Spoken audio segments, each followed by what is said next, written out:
Salut les amis, bienvenue dans cette vidéo express pour vous relayer ce qu'un abonné vient de me dire. Et c'est juste une bombe pour tous ceux qui envisagent d'acheter une Tesla en ce moment.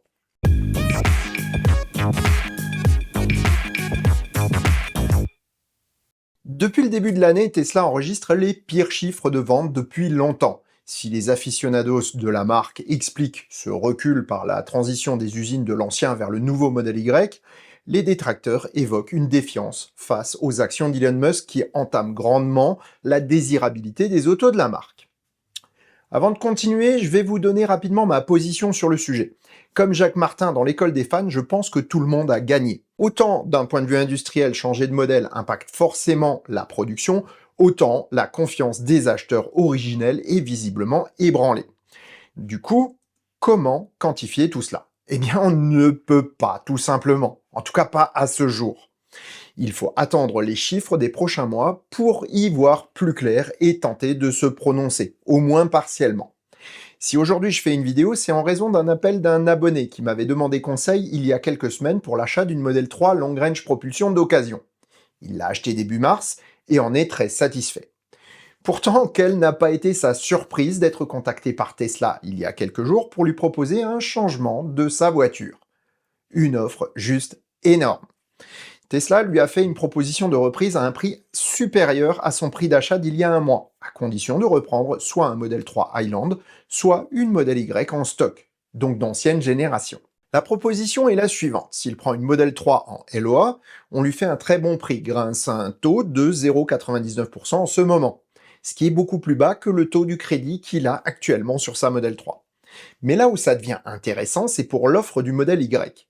Toujours en LOA, c'est une condition impérative pour bénéficier de l'offre, le commercial lui propose énormément d'avantages. Premièrement, un prix mensuel de moins de 400 € pour une Model Y Long Range Propulsion avec un apport faible.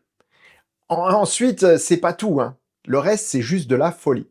En effet, Tesla offre en plus la couleur Quicksilver sur le véhicule, soit 2200 € de remise, l'attelage, soit 1350 € de remise, un pack complet de roues hiver, à savoir jantes et pneus, donc 2200 € encore une fois, et les superchargeurs gratuits pendant un an. En faisant un rapide calcul, les avantages sont de 6150 € si on ne compte pas les recharges, ce qui correspond à 13% de la valeur de la voiture, en plus du taux promo de la LOA. C'est juste du jamais vu chez Tesla. Ok, Tesla fait des super offres, mais qu'est-ce qu'on peut en tirer comme information? Premièrement, Tesla est visiblement très impacté par la mauvaise image d'Elon Musk. Et clairement, au moins dans notre pays, c'est une raison très importante de la chute des immatriculations. On le voit bien d'ailleurs sur le stock de véhicules disponibles d'ailleurs. En 2023, lorsque la nouvelle Model 3 est sortie, les stocks d'anciens modèles ont été vidés en quelques jours, tandis que là, ce sont encore des dizaines et des dizaines de voitures qui ne trouvent pas preneur. Du coup, Tesla se fout littéralement de la marge et veut liquider son stock rapidement, car les conséquences peuvent en être assez importantes. Premièrement, les stocks coûtent cher. Chaque jour qui passe représente un coût financier et opérationnel. De plus, l'usine de Berlin monte en cadence avec le nouveau modèle. Il va falloir vite trouver de la place pour ces autos. En second lieu, les chiffres de vente actuels de Tesla sont mauvais. Mais la cause principale n'est pas définie de manière certaine, comme je le disais tout à l'heure. Cela laisse la place au doute, et si les ventes remontent pour le second trimestre, la confiance des investisseurs, des banques, mais aussi des partenaires industriels comme les fournisseurs, sera maintenue. Alors que dans le cas contraire, Tesla pourrait faire face à un effet naufrage. Les rats qui traînent le navire avant que la situation ne soit trop critique et leur départ pourrait amplifier la chute. De plus, l'attitude d'Elon Musk face à ses fournisseurs favoriserait des ruptures unilatérales de contrats de fourniture, car il l'a lui-même fait à de nombreuses reprises.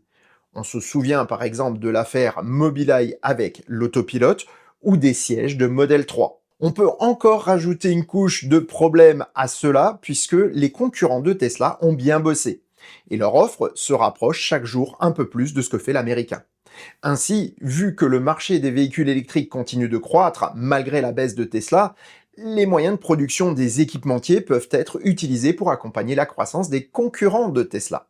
Ce qui est une donnée stratégique importante aussi bien pour les fournisseurs que pour les constructeurs, qui vont pouvoir se rapprocher des fournisseurs de Tesla pour augmenter leur capacité de production et diminuer leurs coûts.